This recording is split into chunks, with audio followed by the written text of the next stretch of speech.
welcome to my channel.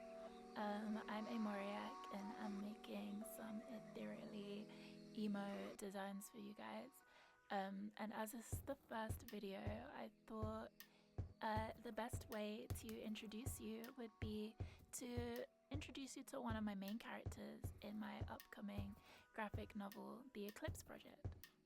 So this is Rosera, and I am inking one of the final pages, so the book's gonna be finished quite soon, and hopefully you'll be able to read it and learn a little bit more about what I do. But yeah, I thought I'll tell you some of the lore, because me and my homies love deep, emotionally complex characters.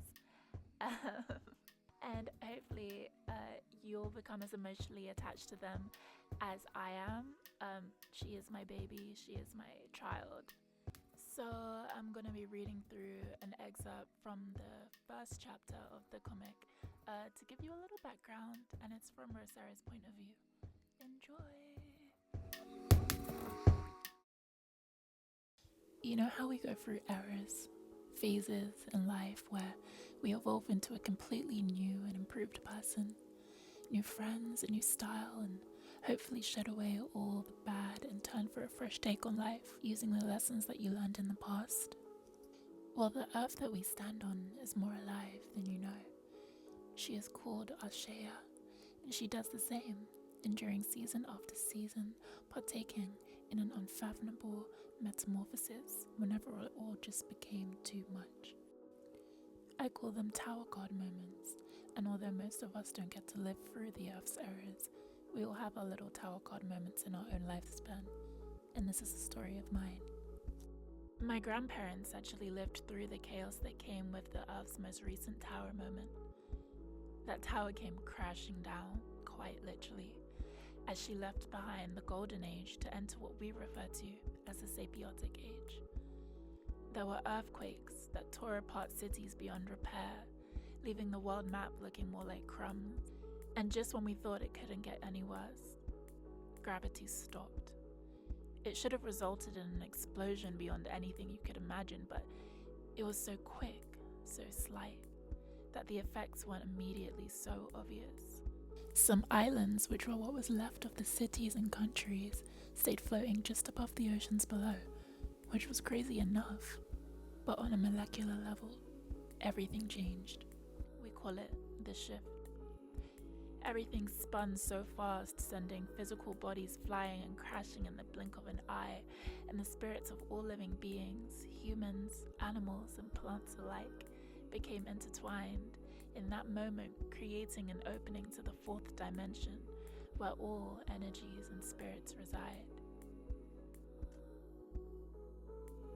The newly entwined spirits returned to a physical vessel, which created a new genotype that we refer to as the Sapiot gene. We have abilities and characteristics that we share with other living beings around us, and we are able to see, feel, and act within the fourth dimension, constantly exchanging energies with our surroundings. Of course, there were many, many casualties, and those who survived struggled with the hunger and homelessness and great intolerance to their new genetic makeup, although some were able to fight death and continue to go on and reproduce and create the first stable generation of Sapiotes, my parents being examples of them. Tensions between Sapiotes and humans are high. I know that there were casualties and accidents that occurred when Ma and Pa were still figuring out their abilities, but I wish we could be allowed the space to learn and grow. There's also the matter of resentment from the guys whose family members passed away due to the mutation, and so seeing us survive probably feels like an extra attack.